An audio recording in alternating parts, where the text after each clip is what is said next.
Number 10. Queenstown Airport, New Zealand. 10 minutes outside of Queenstown is the fourth busiest airport in New Zealand. Nestled between jagged mountain ranges in a picturesque valley, it's been voted the most scenic approach in 2015. Pilots have to contend often with extreme weather conditions on departure and when returning as well due to high amounts of bird activity over the runways. Modern-day expansions have added the addition of night flights extended throughout the winter months, making the flights that much more hair-raising. Number 9. Svalbard Airport, Longyear.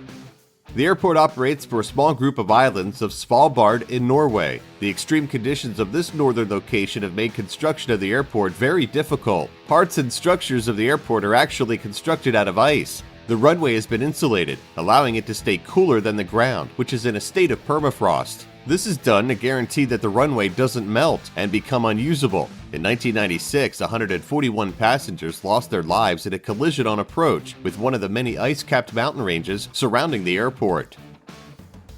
Number 8. Sitka Rocky Gutierrez Airport, Alaska. On the tiny island of Japonski lies an airport with a single waterfront runway. The unsheltered airport is operated by Alaskan Airlines. It is regarded as one of the most thrilling airports by many because of the high probability of accidents on takeoff and approach. High winds and storm activity cause boulders from the causeway and other debris to litter the runway. If the planes manage to take off, they still have to contend with countless flocks of birds that occupy the skies over the island and surrounding airspace, adding to danger of mid-air collisions and engine failures. Number 7. Barra International Airport, Scotland. Flybe operates the one and only commercial beachfront airport on the island of Barra in the Western Islands of Scotland. Once a day, the tide removes the landing strip, which consists of the actual beachfront, and carries it out to sea. There is no modern lighting on the airport, meaning no flights after dark. The airport carries warnings to stay off the beach when the runway is active. Number 6. Toncontin Airport, Honduras.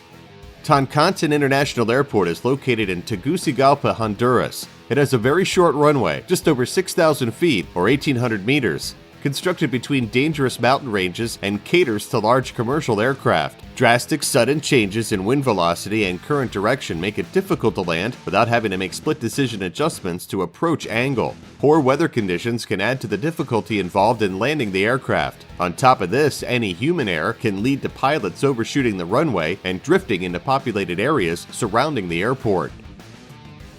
Number 5. Gustaf III Airport, Saint Barthélemy.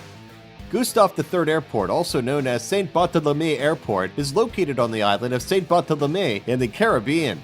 The short runway caters to smaller aircraft, carrying no more than 20 passengers at a time. The steep approach angle can cause some anxiety on descent, but ends by a beautiful beachfront. Signs stand as a warning to beachgoers and sunbathers to not occupy the edge of the beach in the event that a pilot miscalculates their approach angle, landing them on the beachfront itself.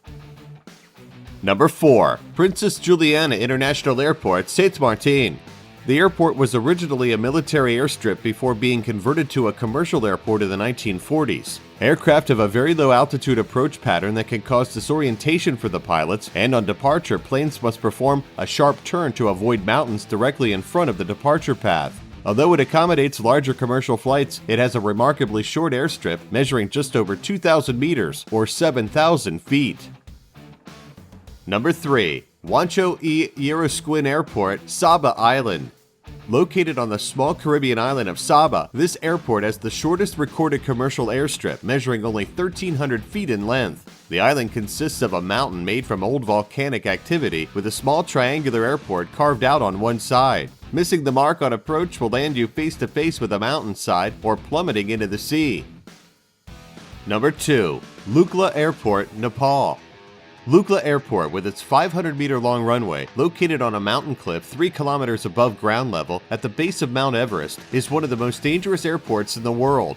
The airport has no radar guidance, and pilots have to rely on verbal communication with the tower for updates on wind speeds and direction. The airport is prone to rough weather conditions, constant avalanches, and steep terrain for approaching aircraft. Earthquakes and severe storm fronts make it impossible to land at times, even during emergency situations, which occur regularly and without fail.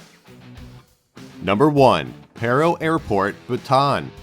Paro Airport, operated by several airlines, has only 25 pilots qualified to land on its airstrip. Instrumentation is of no use on approach as the airport is blocked visually by mountain ranges standing 18,000 feet in height.